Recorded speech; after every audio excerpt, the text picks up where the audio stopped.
Mon Seigneur, je vais bénir ton nom. Je vais te dire un grand merci pour ta fidélité. Un grand merci pour ton amour. Je vais encore t'inviter, mon Dieu. Et je prie que tu sois pleinement au milieu de nous et que tu viennes nous enseigner ta voix. Seigneur, merci parce que tu es fait. Au nom de Jésus. Amen. Amen. Amen. Le Seigneur Jésus est très bon. Parce qu'il veille sur nous chaque jour. Il pense à nous, il pense à nos familles, il fait des grandes choses. Alléluia. C'est lui qui nous a donné la force d'être là cet après-midi. Et je lui rends toute la gloire. Alléluia. Nous allons parler d'un sujet très capital aujourd'hui. Le sujet a été révélé depuis lors. Mais aujourd'hui, nous voyons l'accomplissement de cette prophétie qui a été prononcée des milliers d'années. Alléluia. Et je voulais attirer votre attention pour que par la plus grâce de Dieu, on fasse très attention à ce qui se passe aujourd'hui dans le monde. Alléluia. Le Seigneur est merveilleux. Je vais parler de la démangeaison. La démangeaison d'écouter les belles paroles. Les gens ont la démangeaison d'écouter les belles paroles. Et c'est ce sujet-là que je voulais vraiment aborder. Et ce sujet, l'apôtre Paul a parlé de ça quand il voulait s'adresser à son fils Timothée. Il a dit à Timothée de faire très attention. Parce que dans les derniers temps, il y aura des gens qui seront plus prêts pour écouter la bonne parole, la parole de vérité. Ils auront la démangeaison d'écouter les belles paroles. Ça dit, ils veulent qu'on leur prophétise des bonnes choses. Mais pour ce qui concerne la sanctification, la sainteté, la vérité, ils sont plus prêts à écouter ces choses-là. Et nous pouvons le constater aujourd'hui. Et c'est de ce sujet-là que je voulais parler, c'est quoi nous allons prendre nos Bibles. Dans le livre de 2 Timothée. 2 Timothée, chapitre 4, versets 3 à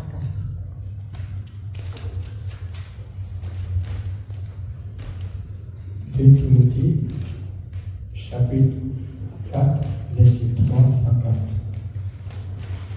Car il viendra un temps où les hommes ne supporteront pas la saine doctrine, mais ayant la démangeaison d'entendre des choses agréables, ils se donneront une foule de docteurs selon leur propre désir, détourneront l'oreille de la vérité et se tourneront vers les fables. Alléluia. C'est vrai, l'apôtre Paul a parlé de ça depuis longtemps.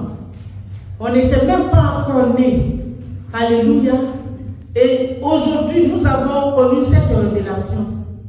Et nous voyons son accomplissement dans le monde aujourd'hui. Et ce temps dont Paul a parlé, c'est notre temps aujourd'hui. Alléluia. Et nous pouvons le constater un peu partout. Les gens n'ont même plus le temps d'écouter la vérité. Oui.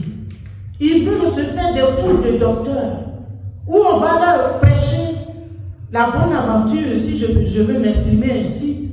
Oui, aujourd'hui, tu seras milliardaire, si tu fais ceci, tu vas avoir cela. Ils n'ont jamais eu le temps de prêcher la vérité qui doit nous amener auprès du Seigneur. C'est ce siècle aujourd'hui, c'est ce que nous vivons aujourd'hui. Si vous allez sur les réseaux sociaux, la majorité des messages, c'est des messages de bénédiction. Où les gens clament, où les gens commentent. Mais quand il s'agit d'une parole de délivrance, d'une parole de sainteté, vous avez que 2, 3 personnes, peut-être que ceux qui sont marqués du sceau de Dieu, qui seront intéressés à écouter ça.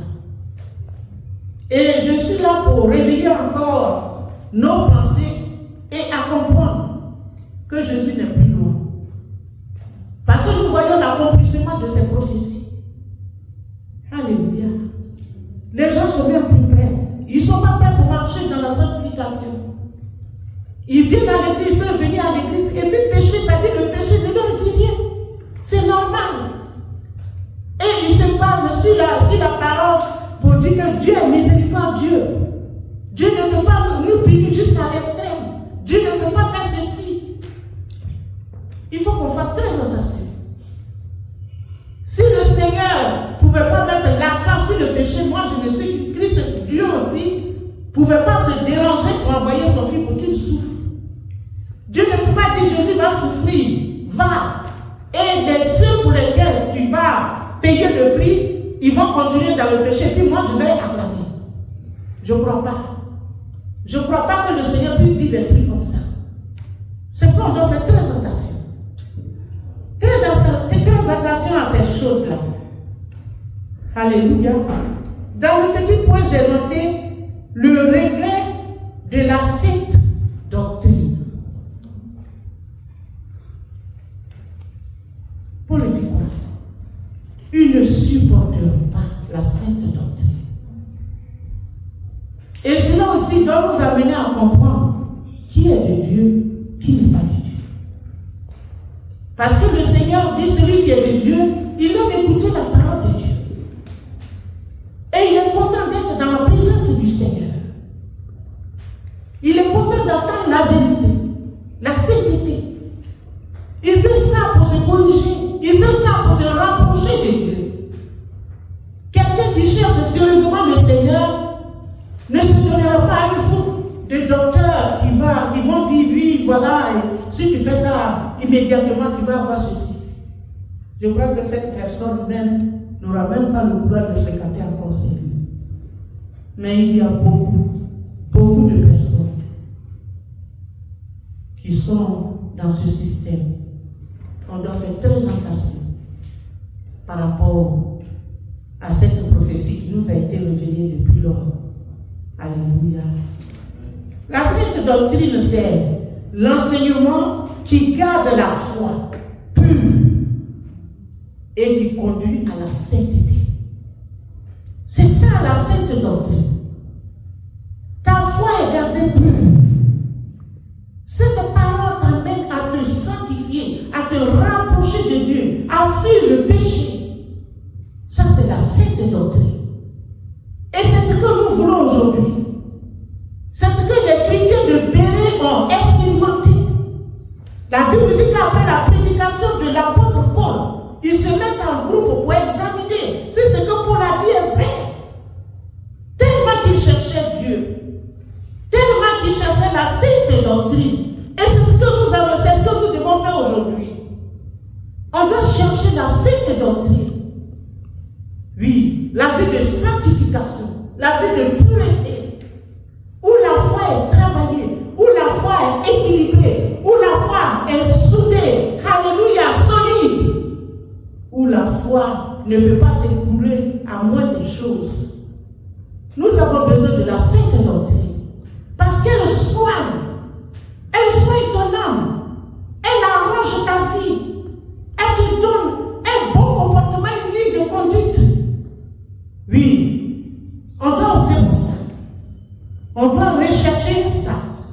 Mais beaucoup aujourd'hui refusent ça. Beaucoup aujourd'hui refusent la sainte doctrine. Pourquoi? Parce qu'ils sont plus prêts pour marcher dans la sanctification. On ne peut pas leur faire des reproches par rapport à la parole de Dieu. Tout de suite, ils vont devenir des docteurs. Ils vont tordre la parole de Dieu. Ils vont donner des explications. Si tu n'es pas dans les Écritures, si tu ne dis pas la parole de Dieu, tellement qu'ils ont eu des démonstrations mieleuses, tu vas croire que ce qu'il est en train de dire est la vérité. Cependant, on doit s'appuyer aussi les Écritures. Pour ne pas tomber dans leur piège.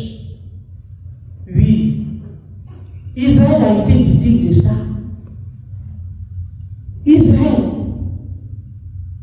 Israël dit quoi? Ne nous prophétisez plus. On ne veut flatter nous. On ne veut plus la vérité.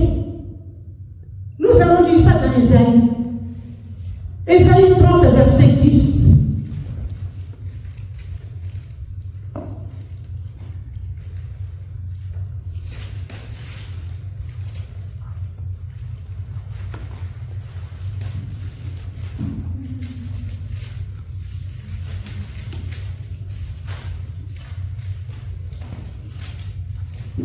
Ésaïe 30, verset 10. Qui disent aux voyants, ne voyez pas. Et aux prophètes, ne nous prophétisez pas des vérités. Dites-nous des choses flatteuses, prophétisez des chimères. Vous avez compris Israël. Il dit, il faut que les prophètes arrêtent ça. Nous, on ne veut plus la vérité. C'est cruel, on ne supporte pas. Ils n'ont qu'à venir nous flatter. Ils n'ont qu'à venir nous dire des bonnes choses. Pour dire Israël, ce que vous êtes en train de faire, quand bien même que c'est mauvais, mais c'est bon, bien ça. Et puis ils vont acclamer. Ils ne veulent plus entendre cette vérité-là. Et c'est ça qui se passe aujourd'hui. Les gens ne sont plus prêts pour entendre la vérité. Et dans les endroits où l'évangile est prêché, où la crainte de Dieu est, les gens n'y vont pas. Non. Ils sont gênés, ils sont dérangés. Ils veulent aller là où ils vont se sentir à l'aise. C'est-à-dire le péché est là, le péché est caressé. Ils sont contents. C'était le cas d'Israël. Nous, on ne doit pas marcher comme ça. On doit être conscient de la souffrance de notre Seigneur à la croix. Jésus a payé le prix pour mener une vie de sainteté.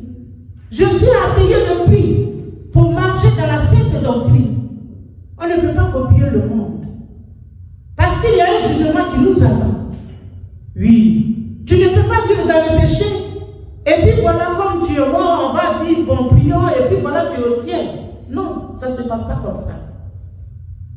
On doit faire très attention. Il faut qu'on cherche vraiment la vie de sainteté. Il ne faudrait pas qu'on fasse comme Israël. La Bible dit quoi? Même si ça presse, il faut qu'on supporte. Parce que ça te guérit. Même si c'est dur, il faut supporter. Jésus était confronté à ça. Le Seigneur a prononcé des paroles dures. Ses disciples étaient durs, mais ça c'est trop dur. Ils n'ont pas pu supporter, ils sont partis. Et il y a un qui est resté. Si je vais te guérir, quelle était cette personne? C'était qui? Qui? Vous n'êtes pas sûr? Je vais reprendre l'histoire. Jésus, à son temps, il a prononcé des paroles très dures. Et les gens n'ont pas pu supporter, c'était son parti. Et il y a un qui est resté. Et le Seigneur a dit, et toi? Et c'était qui? C'est ça. Non, mais il faut qu'on dise la parole de Dieu. Parce qu'on prend ça pour chanter. Il dit, moi je ne peux pas. Parce que c'est toi qui as. C'est ça. C'est toi qui as les paroles de la vie. Moi je vais quitter derrière toi pour aller où? Je te préfère. Donc c'est ce qu'on doit faire. On doit prêter l'oreille pour dire, mon Seigneur, que veux-tu m'enseigner? Je veux suivre tes voies. Je veux marcher dans la sainte doctrine. Il faut que ça soit notre préoccupation. Alléluia. Qu'on ne se trouve pas dans le groupe des personnes qui ont la démangeaison d'écouter les belles paroles. Non. C'est un esprit d'égarement. Il faut qu'on fasse très attention. Le danger de se détourner de la vérité.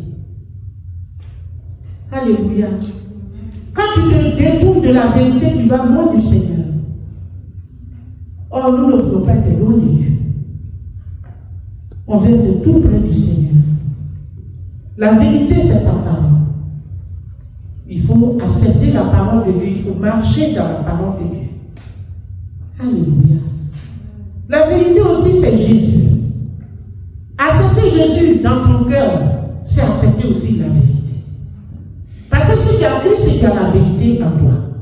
Si tu n'as pas Jésus, tu n'as pas la vérité. C'est le mensonge qui va venir t'habiter.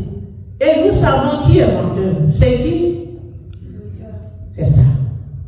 Et nous ne le voulons pas. On veut que Jésus-Christ soit dans nos cœurs. Cette vérité. Cette vérité qui nous aide. Cette vérité qui nous guide. vérité qui fait tout. On a besoin de cette vérité. Alléluia. Mais quand nous rejetons la vérité, on se fixe un objectif qui n'est pas celui de Dieu et qui t'amène à la dérive. Faisons très attention. Le diable est réussi. C'est un menteur. Il va venir s'aimer le mensonge en toi. Et tu vas croire à ça. Et tu vas marcher en fonction du mensonge. Et le dernier jour, c'est le même là qui va quitter pour t'exposer et qui va t'entraîner et te montrer le royaume et t'enlever sur le chemin du royaume. On doit faire très attention. Alléluia. Recherchons la sanctification, sans laquelle, vous me complétez? C'est ça. Sans la sanctification, tu ne peux pas voir Dieu. Tu ne peux pas. Il faut marcher dans la sanctification pour voir la gloire de ton Dieu. Mais quand tu ne marches pas dans la sanctification, tu es loin de Dieu. Nous ne voulons pas être loin de Dieu. Faisons très attention. C'est un avertissement que je veux apporter par rapport à cet esprit qui est en train de sévir le monde aujourd'hui. Le mensonge. Les gens veulent écouter les prophéties. Les gens, leur souci, c'est la richesse aujourd'hui. Comment faire pour être riche? Comment faire pour avoir 10 voitures? Comment faire pour avoir une belle femme? Ça dit qu'ils sont orientés sur tout ce qui est péché. Ça dit s'ils le faisaient selon la direction du Seigneur, il n'y a pas de problème. C'est le Seigneur qui a permis le mariage. Mais là, eux, ils prennent le mariage autrement, sans la direction de Dieu, pour s'enfoncer dans le péché. Nous vivons ce siècle aujourd'hui. Et la Bible dit que nous sommes un peuple averti. Que nous restons à l'écoute de Dieu, dans l'obéissance, dans la crainte, pour que notre Seigneur fasse des grandes choses dans nos vies. Alléluia. Ne cherchez pas seulement ce qui vous fait plaisir, mais cherchez ce qui blesse et qui guérit. Ce qui fait mal et qui fortifie. Ce qui fait mal et qui corrige, c'est la parole. Parce que quand elle vient, elle sépare. Elle enlève la chair. Elle met l'esprit. Mais pour que l'esprit s'installe, ce n'est pas facile. Mais il faut accepter ça. Il faut accepter ça. Je voulais vraiment terminer par ce témoignage. Quand j'ai accepté le Seigneur, en toute sincérité, je ne mets pas les messages où on ne parle pas sur nos péchés, où on ne parle pas du péché. Ça dit quand je vais à l'église, il n'y a pas un message où qui touche le péché, je ne suis pas à l'aise. Je me dis que je suis venu pour que je sois vraiment corrigé, je suis venu pour que je sois délivré. Parce que les mêmes choses que j'ai vécues dans le monde, si je viens, on ne met pas le doigt sur cette plaie-là, comment je peux être guéri? Et c'était comme ça. Et mon début n'a pas été vraiment facile. Même quand on regarde la télé et qu'il y a des choses, oh Seigneur, ta grâce. Quand tu es nouvelle convertie, il n'y a pas de sagesse. Et j'arrête la télé. À lui, dit, nous, on a besoin des informations. Je dis, ce n'est pas la gloire de Dieu. Je l'ai fatigué, j'ai fatigué beaucoup de personnes. Le début de ma conversion. Que le Seigneur vraiment nous aide, les enfants, à rester dans la sainteté, dans la crainte, à ne pas copier ceux qui sont dehors. C'est très grave. Que Dieu vous aide et que sa miséricorde se vous poursuive. Merci de nous aider. Merci. Amen.